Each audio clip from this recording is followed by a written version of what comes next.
This channel does not promote any violent, harmful, or illegal activities. All content provided by this channel is meant for an educational purpose only. Arup Biswas যদি ভারতবর্ষের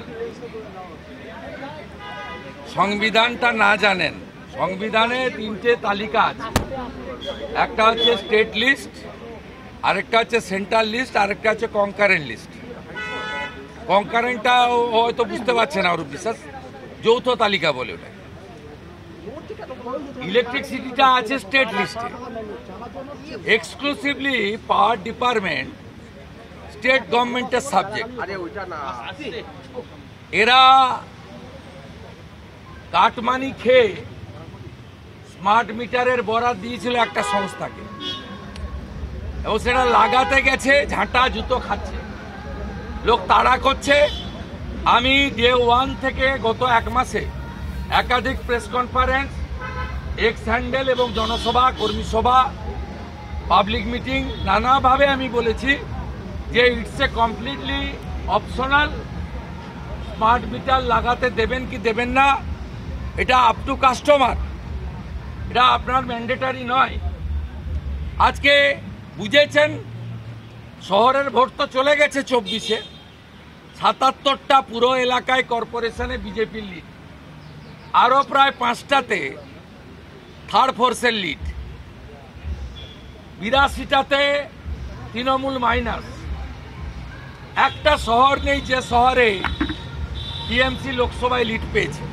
কোচবিহার বলুন, দিনহাটা বলুন, মেখলিগঞ্জ বলুন, হলদিবাড়ি বলুন, আলিপুরদুয়ার বলুন, জলপাইগুড়ি বলুন, শিলিগুড়ি কর্পোরেশন বলুন, ইংলিশ বাজার, রায়গঞ্জ, বালুরঘাট, তো নর্থে বললাম।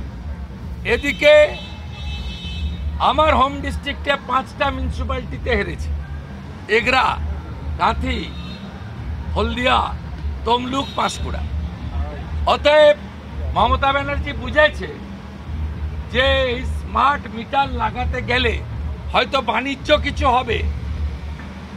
মন্ত্রী আর পিবি সেলিমের সঙ্গে শান্তনু বসে ভাইপোর অ্যাকাউন্টে, ভাইপোর কাছে ভালো টাকা যাবে, কিন্তু ভোট কমে যাবে। ঠেলায় না পড়লে বিড়াল গাছে ওঠে না, তাই ঠেলা থুতু নিজেরাই চেটে তুলেছে।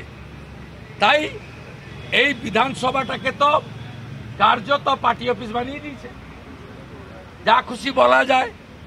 তার জন্য মাননীয় চেয়ারের কনকারেন্স আছে, অনুমোদন আছে। তাই ভারতবর্ষের সাংবিধানিক ব্যবস্থাকে বদলে দিয়ে আজকে পাওয়ারকে সেন্ট্রাল সাবজেক্ট বলে উনি ভাষণ দিয়ে চলে গেলেন।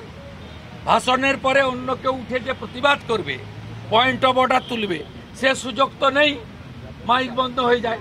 কালকে দেখলেন না চোর মমতা এবং স্পিকার দুজনে কিভাবে ওবিসির নোটিফিকেশন ফেলে দিয়ে ছুটে পালালো বিরোধী দলনেতাকে দেখে।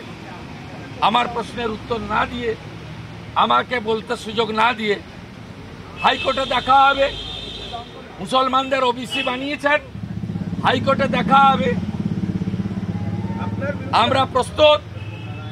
আপনি মুসলমানদেরকে সব মুসলমান অনগ্রসর শ্রেণী, আর হিন্দুবাদ, মাহিষ্যবাদ,